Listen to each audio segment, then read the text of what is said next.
अखिया हरि दर्शन के प्यासी, अखिया हरि दर्शन के प्यासी। निस दिन बरसत नैन हमारे, निस दिन बरसत नैन हमारे। कब मिलेंगे बनवासी, अखिया हरि दर्शन के प्यासी, अखिया हरि दर्शन के प्यासी। दरस चाहत हम कमल नयन को, दरस चाहत हम कमल नयन को।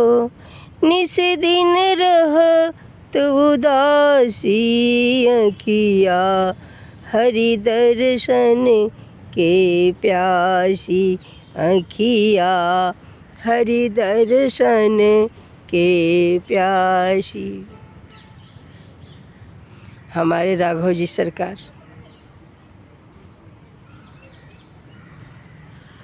अब तो हम उनके हैं और वो हमारे हैं।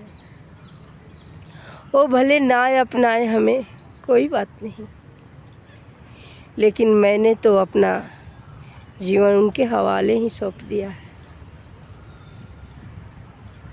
मेरा धन तन किसी को हो, लेकिन मेरे मन तो मेरे रघुनाथ जी, मेरे राघव जी सरकार के पास है। मैं चलूँ सोऊं जागूं, मेरे ठाकुर जी के पास ही रहूं, ठाकुर जी को याद करती रहूं। हम अपने कमल नयन को याद करती रहूं। हमारे ठाकुर जी तो इतने कृपालु हैं, इतने दयानिधि हैं, इतने कोमल हैं। उनके अंग भी इतने प्रत्यंग भी कोमल है। उनके आँख कोमल, उनके नाक कोमल, उनके मुख अरविंद कोमल, उनके हाथ कोमल, उनके पाँव कोमल। कोई संत ने गाया है कि काहे छूटल पसीना, काहे छूटल पसीना, काहे छूटल पसीना। सुबह के समय अगहन के महीना, सुबह के समय अगहन के महीना। फुलवा तोरे में काहे छूटल पसीना, काहे छूटल पसीना। हे राघव जी काहे छूटल पसीना, काहे छूटल पसीना। हमारे सरकार तो इतने कोमल है कि जब वो जनकपुर में गए, फुलवारी में अपने गुरु जी के लिए पूजा के लिए फूल तोड़ने गए, तो अगहन का महीना था, सुबह का वेला था। और जब हमारे सरकार फूल तोड़ रहे थे तो उनके माथे में पसीने के बूंद थे। तब तक जानकी जी से दोनों जन का मिलन हो गया। तो जानकी जी सोची कि हमारे कमल नयन कितने कोमल हैं कि इस अगहन के महीना में फूल तोड़ने में हमारे सरकार को पसीने की बूंद आ रही है। हमारे ठाकुर जी इतने कोमल हैं, इतने सरल भी हैं, जो इतने दयावान। वो भक्त को भी तारते हैं और शत्रु को भी तारते हैं। वो हमारे करुणानिधि कितने कोमल हैं।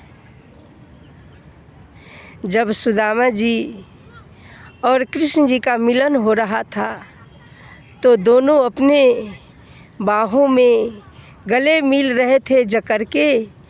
तब तक सुदामा जी को याद आया कि हमारे ठाकुर तो इतने कोमल हैं, हमारे देह में तो केवल हड्डियां हैं, हाड़ हैं। हमारे ठाकुर को गर्ता होगा फटने छोड़ दिए, और इधर कृष्ण जी सोचते हैं कि सुदामा तो इतना पतला है, इतना दुबला है, मैं कहीं जगर के पकड़ूं तो सुदामा की हड्डी नहीं टूट जाए।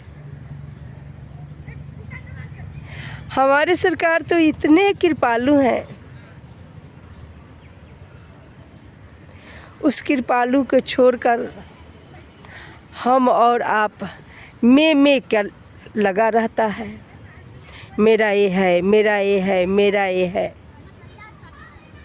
जबकि कुछ नहीं है, न धन, न घर, न बेटा, न बेटी, सब कुछ तो सरकार है। बुरे वक्त में, भले वक्त में हमारे ठाकुर जी ही हैं। उनके बिना तो एक पत्ता भी हिल न सके। हमारे ठाकुर जी इतने कोमल हैं, इतने कोमल हैं।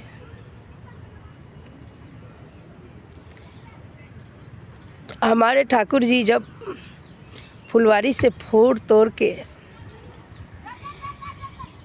जब आश्रम में गए तो बोले गुरुजी से, गुरुजी लक्ष्मण जनकपुर देखना चाहता है, यदि आज्ञा हो तो मैं तुरंत ले जाऊं और तुरंत जनकपुर दिखा कर ले आऊं। उनके मन में आशंका थी कि यदि मैं कहूं कि लक्ष्मण जी को ही देखना है जनकपुर तो गुरुजी हमको ना भेजेंगे, इसलिए वो तुरंत बोले कि मैं तुरंत लक्ष्मण को ले जाऊं और घुमा के ले आऊं। जब जनकपुर के गलियों में गए और झरोखे से जब वहाँ की सखिया, जानकी जी की सखिया देख रही थी, तो देख के उनके हाथ पाँव, मुंह तो दिखते नहीं थे, लेकिन हाथ पाँव, उनके बदन इतने कोमल थे कि सखिया बोली कि मैं क्या करूं कि ठाकुर जी थोड़ा अपना उनका मुखड़ा बिंद देखूं, कैसे देखूं। एक सखी बहुत चतुर थी, बोली एक फूल तोड़ो और हमारे राघवेंद्र सरकार तो बहुत कोमल है, एक फूल धीरे से उनके सर पर गिराओ, अपने ऊपर देखेंगे हम लोग, उनका मुखराविंद्र का दर्शन कर लेंगे। एक सखिया बोली ये बात ठीक है, एक फूल तोड़ा और वे तो इतने सरल हैं, वो तो पुरुषोत्तम राम हैं। लखन जी तो इधर उधर देख रहे हैं, राम जी कह रहे हैं अरे इधर उधर नहीं देखना, चलो चलो, ऊपर नहीं देखते, इधर उधर नहीं देखते। लक्ष्मण जी को लेके जा रहे हैं। तब तक एक सखी ने फूल उनके ठीक बाल पर मारी। जैसे फूल गिरा, हमारे ठाकुर ऊपर देखे तो देखते ही रह गए। और जितनी सखियां हैं, उनके जितने झरोख से महिलाएं और सखियां थी, सब उनका मुखराविंद्र का दर्शन करके धन्य हो गई। तो हमारे ठाकुर इतने कोमल और कृपालु हैं। बोलिए सियावर रामचंद्र की जय। वो अपने भक्त को हमेशा ध्यान रखते हैं। बोलिए बजरंगबली की जय, जय सीताराम। जब ठाकुर जी अपने साकेत धाम को जा रहे थे तो हनुमान जी से बोले, हनुमान हम सब लोग साकेत धाम चल रहे हैं, तुम भी चलो। हनुमान जी बोले हाँ हाँ क्यों नहीं, मैं आपके साकेत धाम आपके आज्ञा से जाऊंगा ही। लेकिन प्रभु आप ये तो बताइए कि आपके साकेत धाम में कथा कै बजे से होती है। तो ठाकुर जी बोले कि हमारे साकेत धाम में कथा नहीं होती, वहाँ मैं होता हूँ। तब हनुमान जी बोले, क्षमा कीजिएगा प्रभु,